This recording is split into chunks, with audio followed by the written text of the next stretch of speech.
Hello everyone, ITT में आपका स्वागत है। आईटीटी यानी इन्वेस्टमेंट टिप्स एंड ट्रिक्स।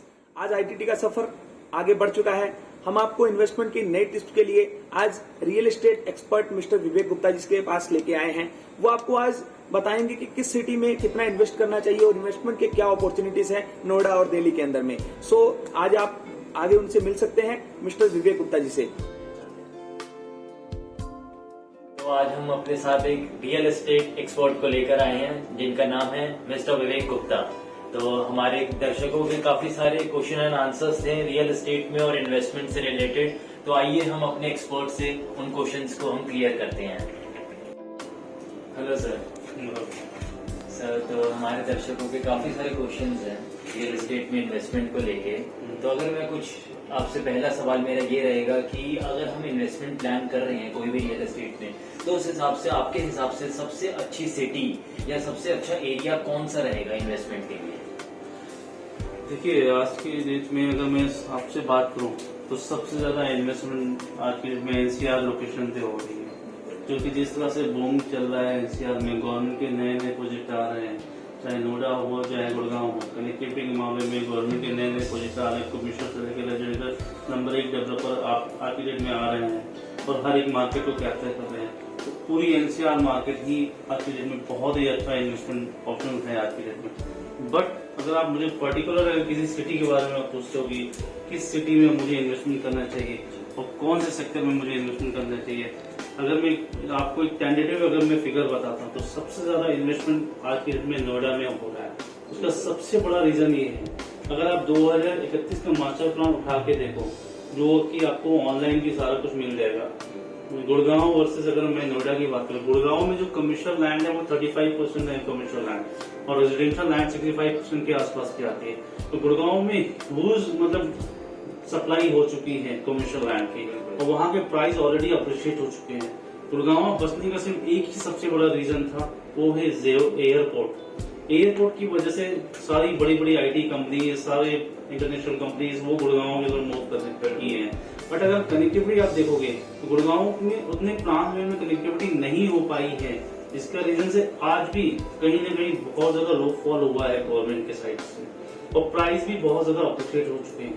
अब कितना भी आप देखोगे, अगर मैं बात करूं तो गुड़गांव का ज्यादातर जो टैलेंट है ना वो नोएडा होके ही गुड़गांव जाता है, जिसकी वजह से कंपनीज को एक्स्ट्रा सैलरी एकोमोडेशन वगैरह देनी पड़ती है गुड़गांव में और कहीं ना कहीं कंपनी के लिए एक बहुत बड़ा सरहदी बन जाता है और रेंटल भी बहुत हाई रहता है।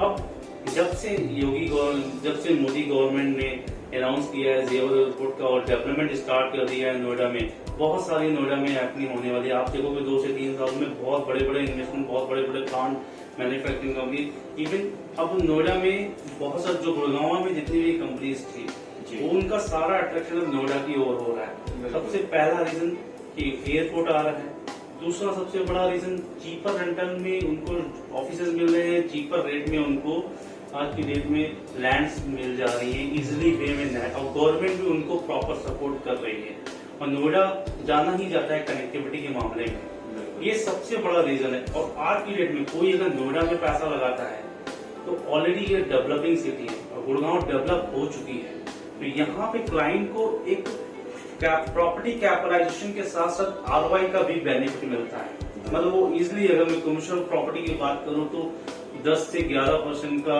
मतलब मिनिमम ये एवरेज नहीं कि उनको तो मिनिमम 10% का उसको आरओआई निकल के आता है। ये मतलब नोएडा में एकदम बहुत ही पॉजिटिव है। अब अभी 6 महीने से लगभग बहुत ज्यादा इन्वेस्टमेंट आ रहा है नोएडा के अंदर में। वो जो हमने नोएडा की मार्केट देख रही है, तो जैसे कि आजकल हम देख रहे हैं जो हमारा यूथ है उसको नई चीजें चाहिए, तो हमने काफी सारी चीजें देखी हैं। तो जो हमारा यूथ है वो काफी ज्यादा ये फंड्स एंड क्रिप्टो की तरफ ज्यादा इंक्लाइंड है, तो उनको आप क्या कहना चाहेंगे कि रियल एस्टेट में? देखिए, अगर मैं आपको, रियल एस्टेट हमेशा घूम रहा है और आज के डेट में रियल एस्टेट का कोई भी बीट नहीं कर सकता। नो डाउट ये सब जानते हैं। हम पुराना सिनारी देखो, हमारे बाबा जी परदादा मतलब जितने लोगों को भी आप देखोगे ना तो उन्होंने प्रॉपर्टी में पैसा लगाया, प्रॉपर्टी में अच्छा पोजीशन मिला है। क्रिप्टो नो डाउट इन्वेस्टमेंट, हर आदमी का अपना अपना सिनारियो, अपना अपना बजट है। लोग एफडी को भी इन्वेस्टमेंट मांगते हैं, शेयर मार्केट में भी लोग इन्वेस्टमेंट करते हैं, गोल्ड में भी इन्वेस्टमेंट करते हैं, क्रिप्टो करेंसी में भी इन्वेस्टमेंट करते हैं। बट जो यूथ है ना, आज अगर आपको इन्फ्लेशन को बीट करना है ना, इन्फ्लेशन की अगर आप रेपो रेट देखो तो 6 से 7%, 8% की 6 से 7% की रेपो रेट रहती है। और इन्फ्लेशन को बीट करने के आप एफडी और म्यूचुअल फंड से नहीं बीट कर सकते। आपको उसके लिए मार्केट में इंटर करना ही पड़ेगा, कमर्शियल प्रॉपर्टी में पैसे लगाने ही होंगे, तब जाके आप इन्फ्लेशन को बीट कर पाओगे।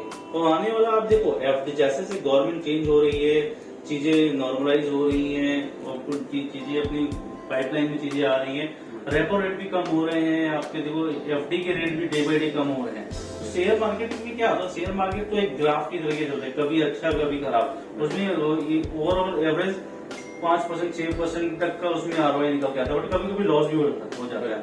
बट प्रॉपर्टी क्या है ना, रियल एस्टेट क्या है, मतलब रियल एसेट मिलता है आपको उसमें।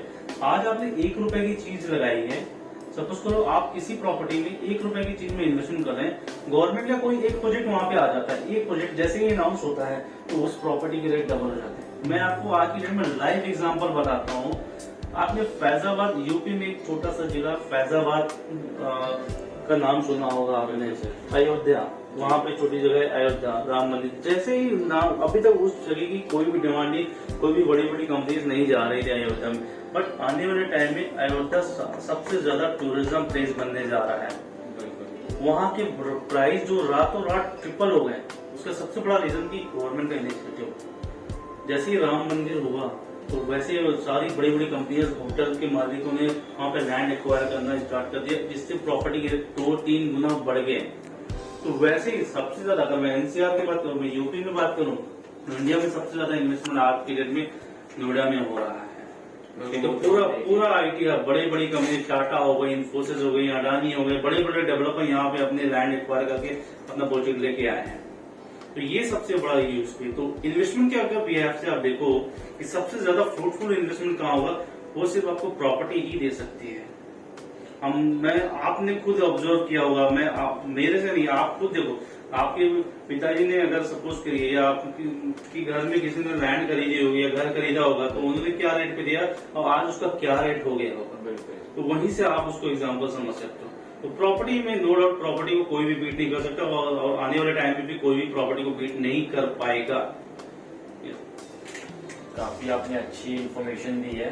तो मैं ये जानना चाह रहा हूँ कि जैसे रियल एस्टेट तो इन्वेस्टर कहीं भी खरीद सकता है, तो हम यहाँ पे अगर डिफाइन करें कि हमारे को गुड़गांव ज्यादा बेटर रहेगा या नोएडा ज्यादा बेटर रहेगा, तो आपको लगता है कि जेवर एयरपोर्ट के आने के बाद से यहाँ पे जितनी आज रेट जो है उससे ज्यादा अप्रिसिएशन मिलेगा हमारे इन्वेस्टर्स को? आप मतलब कि ऐसे आप ये देखो ना, जब गुड़गांव में जब एयरपोर्ट आया तो आज वहाँ पे गुड़गांव में जो फ्लैट की कीमत है, मैं गोल्फ कोर्स की बात करता हूँ, गोल्फ कोर्स के बाद जो फ्लैट की कीमत होती है 20,000 से 25,000 रुपए स्क्वायर फीट के हिसाब से गोल्फ कोर्स पे आज की डेट में रेट है। जब डेवलपमेंट हो रहा था तब वहां का रेट था 8,000, 6,000, 10,000 रुपए स्क्वायर फीट का। तो गुड़गांव में वो चीज हो चुकी है, लोगों ने देखा है, लाइव देखा है वो सारी चीजें। अब वो सेम सिनेरियो आप नोएडा में हो रहा है। नोएडा सेक्टर 150 सबसे ज्यादा इन्वेस्टमेंट, सारे टॉप क्लास के रेजिडेंशियल आपको मिलेंगे। सेक्टर 127, सेक्टर 135, सेक्टर 90 और सेक्टर 142, ये पूरा कमर्शियल हब बनने जा रहा है। तो यहाँ पे इन्वेस्टमेंट की अपॉर्चुनिटी बहुत ज्यादा है। अगर आप ये बात करते हो कि मुझे कमर्शियल में पैसा लगाना चाहिए या रेजिडेंशियल में, ठीक है, ये तो आप अपना सिनेरियो परसेप्शन है कि भाई आपको पैसे कहाँ पे लगाना चाहिए। बट रेजिडेंशियल की जो आरओआई निकल के आती है वो ज्यादा 2 से 3% की आरओआई निकल के आती है। बट वही कमर्शियल में अगर आपको आरओआई निकल के आती है वो कम से कम 8+ की आरओआई निकल के आती है। ये किसी भी कमर्शियल प्रॉपर्टी में आप उठा के देख लो आप। तो ये अच्छा मतलब इन्वेस्टमेंट का ऑप्शन है कमर्शियल में।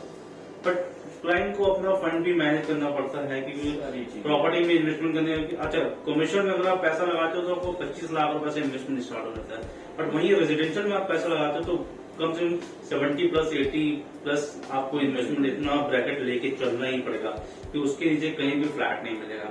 तो गवर्नमेंट का इनिशिएटिव है इस तरीके से हो रखा है कि आने वाले टाइम में एनसीआर को सबसे बढ़िया सिटी बनाने का ये पूरा प्लान वे में पूरा एनसीआर पूरा डेवलप हो रहा है। तो आने वाले टाइम में रेजिडेंशियल के भी अच्छे भाव मिलेंगे। अगर मैं कोई 2 BHK फ्लैट लेता हूँ, एक्सप्रेसवे की मैं बात करूँ, 2 BHK अगर मैं फ्लैट लेता हूँ उसकी कीमत होती है 1 CR। और उसमें जो रेंटल आता है लगभग आता है आपका रेंटल 18,000 से 20,000 रुपए पर मंथ के साथ। अच्छा। बट वहीं पे मैं अगर कमर्शियल में अगर 50 लाख रुपए लगाता हूँ तो कमर्शियल में मुझे इजी वे में 30 से 35,000 रुपए का रेंटल मिल जाता है। काफी अच्छा रिटर्न ये Yes. माना जाएगा। तो मेरा एक और क्वेश्चन रहेगा सर आपसे, अगर मैं कहूँ कि जैसे इन्वेस्टर्स थोड़ा सा डरते हैं कि कितने हमारे बिल्डर्स हैं कि उनका पैसा नहीं आया या रिटर्न्स नहीं आए प्री लीज प्रॉपर्टी में, तो उस सिनेरियो में इन्वेस्टर्स अपने आप को सेफ कैसे रख सकते हैं? देखिए, ये आज आपका ही क्वेश्चन नहीं है, आने वाले टाइम में ये अभी भी 90% कस्टमर का ये क्वेश्चन है कि हम किस पे पैसा लगाएं, किस डेवलपर पर भरोसा करें। क्योंकि अगर मैं पुराना सिनारियो देखूं, बिफोर रेरा की अगर मैं बात करूं, बड़े बड़े डेवलपर आज की डेट में मैं नाम लूं, अगर सुपरटेक हो गया, आम्रपाली हो गया, जेपी हो गया, लॉजिक जैसा ब्रांड जो एक टाइम में नंबर 1 डेवलपर हुआ करते थे, वो आज की डेट में प्रॉब्लम में है तो कहीं ना कहीं। तो उसका सबसे बड़ा ड्रॉबैक ये था कि पहले कोई रेगुलेटरी अथॉरिटी नहीं थी। आप ये सोचो, रेरा तो 2016 के बाद स्टार्ट हुआ ना, तब उसके बाद से ये डेवलपमेंट, ये गाइडलाइन बनना स्टार्ट हुई है। किसी के ऊपर आपकी डेट में रेगुलेटरी अथॉरिटी अगर नहीं होगी तो कोई भी मनमानी करेगा। तो उनको चेक करने के लिए रेरा को इसीलिए लाया गया 2016 में। थोड़ी सी प्रॉब्लम हुई है रेरा लाने के बाद, लेकिन चीजें अब धीरे धीरे अमेंडमेंट्स हो रही हैं, धीरे धीरे चीजें पाइपलाइन में आ रही हैं। तो होपफुली आने वाले टाइम में सबसे अच्छा हो जाएगा। लेकिन आज की डेट में जितने भी बड़े डेवलपर हैं, आज जिन्होंने पुराना ट्रैक रिकॉर्ड था अच्छा, उन्होंने जो खराब कमिटमेंट किया हुआ था, इसकी वजह से बहुत सारे होम बायर आज भी मतलब प्रॉब्लम में हैं। उन्होंने अपने हार्ड एंड मनी इन्वेस्टमेंट करी हुई है, बट उसका कहीं ना कहीं रेरा की वजह से आज उनको डेवलपर को ये सोचना पड़ जा रहा है कि भाई मुझे इनका पैसा कैसे वापस करना है। कोई भी चीज करने से डरता है, तो सिर्फ और सिर्फ रेरा की वजह से। और आज लोगों को ये उम्मीद हो गई कि रेरा आ गया है, अब मेरे पैसे मुझे मिल जाएंगे या मेरा फ्लैट मुझे मिल जाएगा। ये रेरा का बहुत बड़ा रोल है, जो कि एक यूपी में इन्वेस्टमेंट करने के लिए लोगों ने मतलब बहुत बिलीव मिला है ये रेरा की वजह से। और आप भी कभी भी कोई भी क्लाइंट, अगर कोई भी कस्टमर कहीं भी पैसा लगाना चाह रहा है जी, तो उसको सबसे पहले बिल्डर बैकग्राउंड चेक करना चाहिए। आप कंसल्टेंट के थ्रू जाओ, आप रियल एस्टेट जो कंसल्टेंट होते हैं वो आपको सही एडवाइस, अगर आप डेवलपर के एंड से चीजें लेंगे तो वो अपने ही प्रोजेक्ट को अच्छा बताएंगे। बट आप कंसल्टेंट के थ्रू जाते हो तो आपकी वो प्रॉपर कंसल्टेंसी करते हैं और आपके हिसाब से आपको प्रोडक्ट सजेस्ट करते हैं कि आपका पोर्टफोलियो पूरा डिजाइन करते हैं। और आपकी भी रिस्पॉन्सिबिलिटी है कि मैं कोई किसी कंसल्टेंट ने अगर आपको प्रोजेक्ट बताया है तो उस प्रोजेक्ट की पूरी होमवर्क करना आपकी भी रिस्पॉन्सिबिलिटी है कि बिल्डर बैकग्राउंड किया है, पुराना ट्रैक रिकॉर्ड किया है, इसमें फाइनेंशियल साउंड है या नहीं, लैंड यूज क्लियर है या नहीं, कंस्ट्रक्शन क्वालिटी कैसी है, कंस्ट्रक्शन पार्टनर क्या है, थीम बेस क्या है। ये पूरा सिर्फ कंसल्टेंट ही नहीं है, एक कस्टमर की भी रिस्पॉन्सिबिलिटी बनती है क्योंकि वो अपना पैसा लगा रहा है। बिल्कुल, ठीक है जी। तो आपसे बात करके काफी अच्छा लगा, काफी हमारे इन्वेस्टर्स व्यूअर्स के हमारे डाउट क्लियर हो, आई होप। एंड आपको ऐसे ही हम अपने बड़े बड़े हेड एक्सपर्ट से हम मिलाएंगे। आप हमारे चैनल को लाइक करिए, फॉलो करिए, सब्सक्राइब